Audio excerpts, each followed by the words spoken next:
Hi all, hi again. I'm going to talk about policies at the moment from Australia. So those of you that are overseas, you can forget this video, because Dutton has just released an Instagram post, a number of them I believe, but this one is particularly interesting because it talks about the new policies that Dutton plans to implement. He cites five of them, so clearly for Dutton, these are really important policies.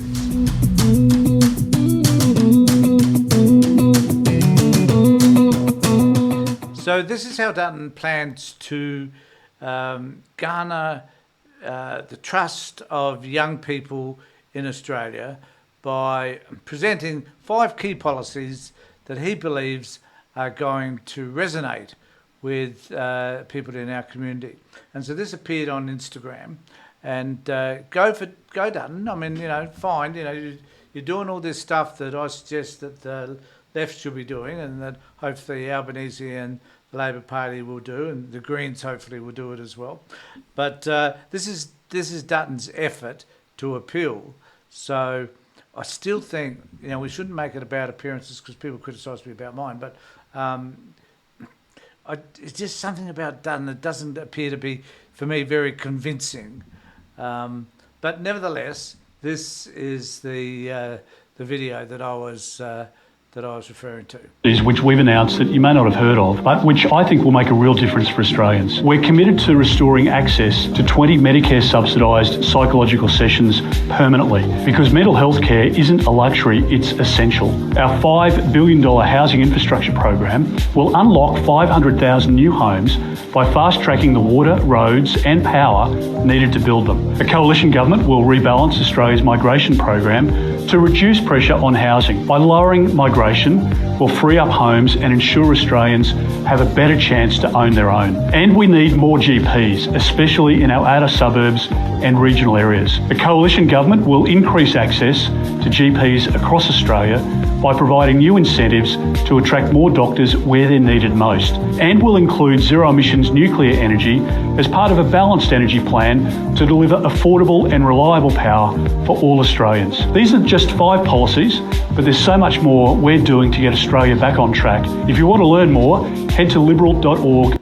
No, don't think I'll bother with any of that, but nevertheless, if you feel so inclined, go there and check out their policies. Because what I wanted to talk also about, and it's given me the opportunity to do this, are the Labor initiatives that Dutton has opposed. So in the last sitting of Parliament, there were about 30 or so of these. I'm not going to highlight all of them, but I want to at least let you know that there are some really great policies that sort of is a head scratcher in terms of why it is that Dutton would choose to oppose them. So the top of the list for me, or one of them I guess, was tax cuts for every taxpayer. Now that was controversial at the time when they had the stage 3 tax cuts, which were tax cuts to primarily to the top 10%. And then the Liberal Party said they were going to support that. The Labor Party said they were going to support that. Then they came back and said, we're changing our mind. We're just going to make it for everybody. That was pretty popular. Don't need to explain the reasons why it was popular. It was. The other one is higher minimum wage. They opposed that. Historical pay rises for aged care workers and early childhood educators. They opposed that. Cheaper medicines. They opposed that. Urgent care clinics, of which there are now something like 60 to 80 of those in Australia. They opposed that.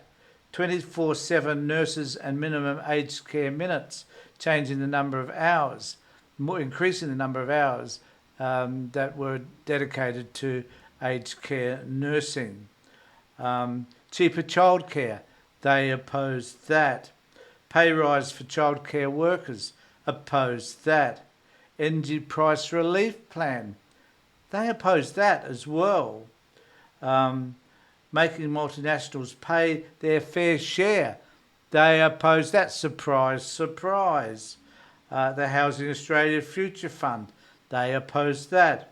Build to rent, they opposed that. Future Made in Australia, another head scratcher. they opposed that. Free TAFE, they opposed that.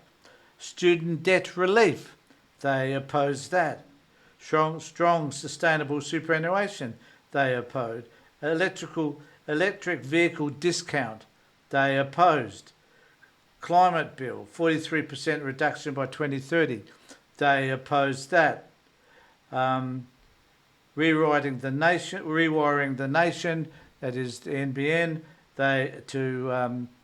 to different form of connectivity, they opposed that. Tougher anti-money laundering laws, they opposed that. And to crown it all off, apology to robo-debt victims, they opposed that. Now that's only some of the number of initiatives proposed by the Labor Party that were opposed by the Liberal Party. So when he puts forward his 5 recommendations, the only one I agree with is the 20 sessions for mental health care. I, as a social worker and accredited mental health social worker, would have benefited from those 20 sessions.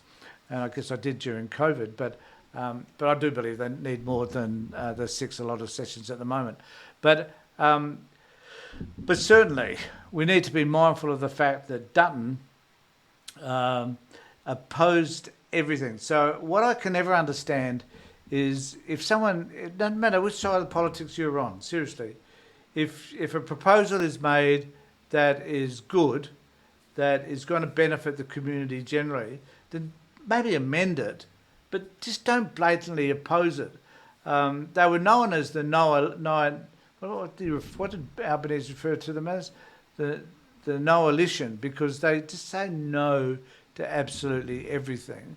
And I'm hoping that well, firstly, I hope that the Labor Party get back in. There's very little chance that they'll get back in with a majority. I accept that. But if they do gain power, then they need to, the Liberal Party need to find a way to work with them. Or otherwise you just wind up with something like the American system where nothing gets done. So let me know what you think about all of that in the comment section below. Please remember to subscribe to my YouTube channel. In the meantime, take care, look after yourselves, and more importantly, be safe.